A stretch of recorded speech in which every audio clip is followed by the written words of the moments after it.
Before we begin, please imagine the bell notification is on and you're subscribed to Huna Stories.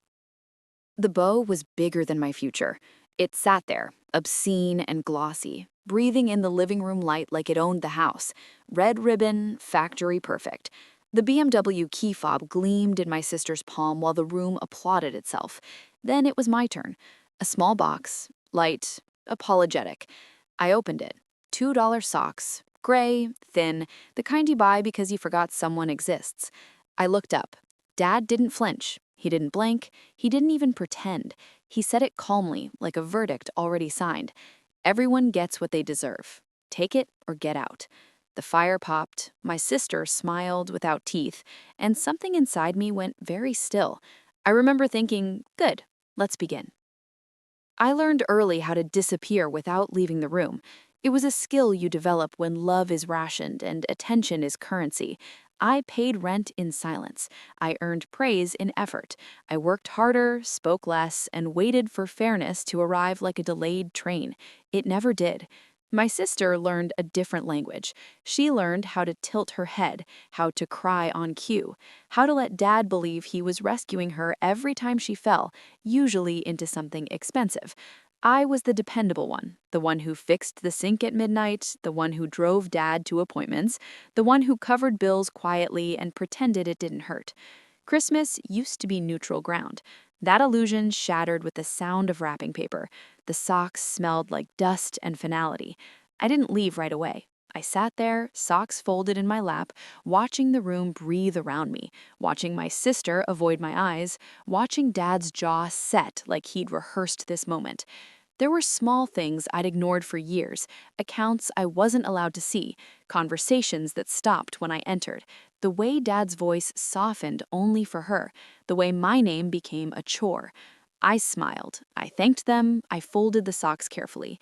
Inside, questions stacked themselves into something sharper. When I stood, Dad didn't stop me. That told me everything. At 11:17 a.m., I found the truth where it always hides, under the assumption that I wouldn't look.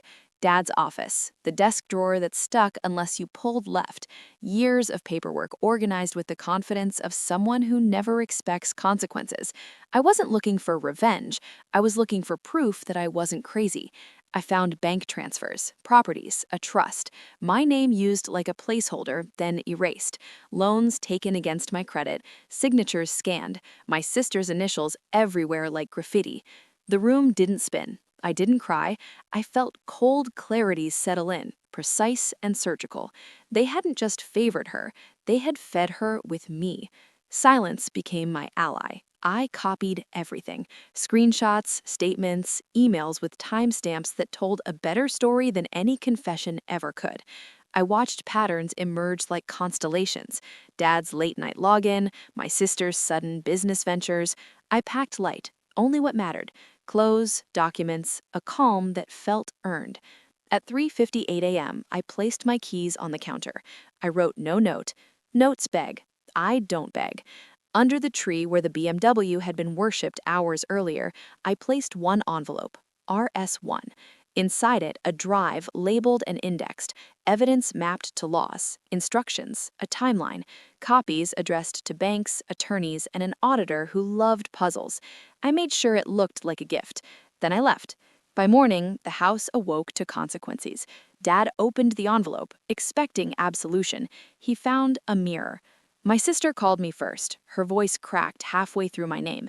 She asked how I could do this. I listened to the tremor and felt nothing move inside me. Dad called next. He didn't yell, he pleaded. He said family, he said misunderstanding. He said you don't know what you're doing. I did. Banks froze accounts. Titles stalled. The BMW sat in the driveway like a joke nobody laughed at anymore. Lawyers asked questions that didn't care about tone. When I finally spoke, it was only once. You said everyone gets what they deserve. The line went quiet. Power isn't loud. It doesn't gloat. It just changes the temperature of the room until everyone else notices they're cold. I rented a small place with clean light and no history. I bought myself new socks, good ones, thick, honest.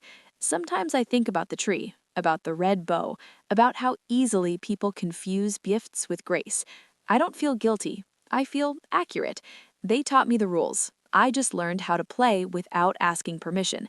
On Christmas, everyone gets what they deserve. I took mine and walked.